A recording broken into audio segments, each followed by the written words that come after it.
One of the best things about the MMO genre is the sense of community that these games can create, and if you ask me, nothing highlights this idea better than guilds. Whether it be a small group of friends or a large group of like-minded players, guilds provide an environment for people to really come together and work towards their common goals. And there's always a guild out there that fits what you're looking for, whether it be trading, PvE, PvP, casual, hardcore, pirate, roleplay. There's bound to be at least one out there that's right for you. I mean, heck, I've even seen an all-dwarf furry ERP guild before. Why are we still here? Just to suffer? Every night, I can feel my leg. All jokes aside though, if you don't like the sound of furry ERP dwarves but still want a proper dwarven guild, be sure to check out the Lords of Dunheim, link to their Discord in the description down below. Back on the topic at hand, despite their strengths, guilds can sometimes cause major issues within sandbox games, especially in the case of mega guilds. Now I want to be clear, there's nothing inherently wrong with mega guilds, and typically guilds of this size turn into multi-game gaming communities. The problem comes from when these guilds are given too much power to shape the world around them in a way that negatively impacts other players outside of that particular guild. Combine this with open world PvP and you're left with a situation where guilds can hold players hostage through repeated griefing, leaving players with a choice. Leave the server, serve the mega guild that you don't like, die repeatedly and get nowhere, or quit the game. Most players put in this situation choose the latter option, destroying a game's new player base and leading the mega guilds to eventually get bored and quit, ultimately resulting in a no-win scenario, destroying the game as a whole. You see this happen a lot in survival games such as Ark, where one alpha tribe will typically rise to the top and then proceed to bully the rest of the server into submission with overpowered end-game gear. Now you may be tempted to consider this a player-based problem, but ultimately it comes down to the developers to design systems to discourage this type of behavior. Fortunately, the Intrepid team is well aware of this issue. In a recent interview, Intrepid Studios creative director Steven had this to say. That is the bane of probably every open world MMORPG. Our split between open world and instancing is about 80-20. 80% open world, 20% instancing. However, our world is very large. So I would say it's going to be quite a difficult task for any type of quote-unquote big mafia guild to overtake all of the good dungeons and world bosses by camping them.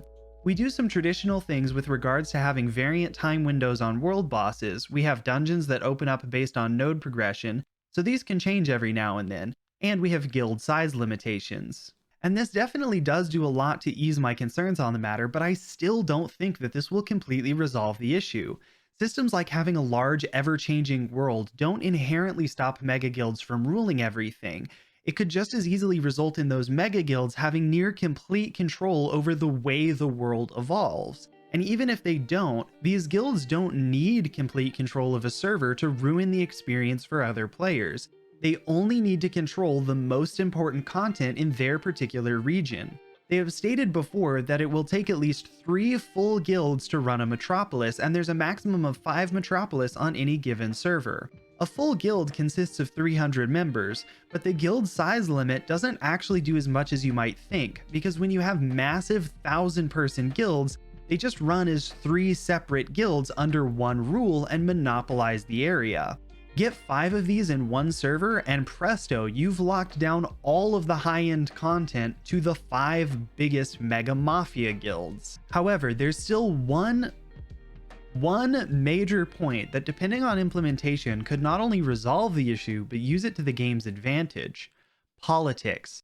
And we're not talking about your grandpa's politics sitting around the Thanksgiving table hurling food around while half the table looks on in horror as Uncle Steve starts another racist rant. We're talking community-destroying, backstabbing, booty-slapping medieval politics, complete with spies, lies, betrayal, thievery, and overall mischief. Actually, now that I think about it, really not unlike modern politics. With systems like node mayoral elections and castle ownership being such a large part of the game, server politics will play a major role in the story and development of any given server. Guilds will be forced to choose where their allegiances lie, and the larger your guild becomes, the more likely it becomes for parts of said guild to disagree with the decisions of that guild's leadership. This goes even further with systems such as caravans, where knowing when and where important caravans will be going out means dealing major blows to your opposition through stealing their hard-earned resources. This creates situations where guilds will need to be very careful of spies and betrayals, as sensitive information in the wrong hands could spell disaster. Beyond this, disagreements within the guild can be a dangerous weapon, splitting your guild into multiple factions based on the ideas and priorities of different members. This leads some guilds to even limit their size to prevent this from happening. I reached out to Kamari, the leader of one such guild, and she had this to say. Some of the main factors for limiting our guild size to 300 at this time was our desire for our guild to be made of a singular, very active, and close-knit community. We felt that 300 guild members was the upper limit in which we could maintain this type of friendly and close community while still being competitive. Additionally, we didn't want to inherit the elitism that sometimes pops up when running multiple guilds. This doesn't mean that it is set in stone staying with the 300 cap. Only time will tell if we push our limits and make multiple guilds while still staying true to our roots.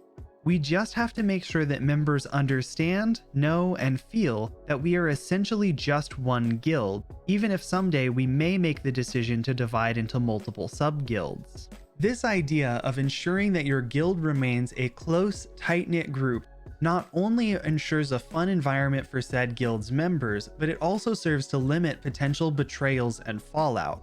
After all, how many people would be willing to sell out their closest friends? And when it comes to mega guilds dominating everything, Steven himself also had this to say. From my experience, in these types of games, whenever you have a bully, there's always a counter bully there to fight them. Always remember that the larger your guild becomes, the harder and harder it becomes to manage logistically, and the more enemies you may make along the way. The larger it becomes, the more likely it becomes for your guild to fall apart.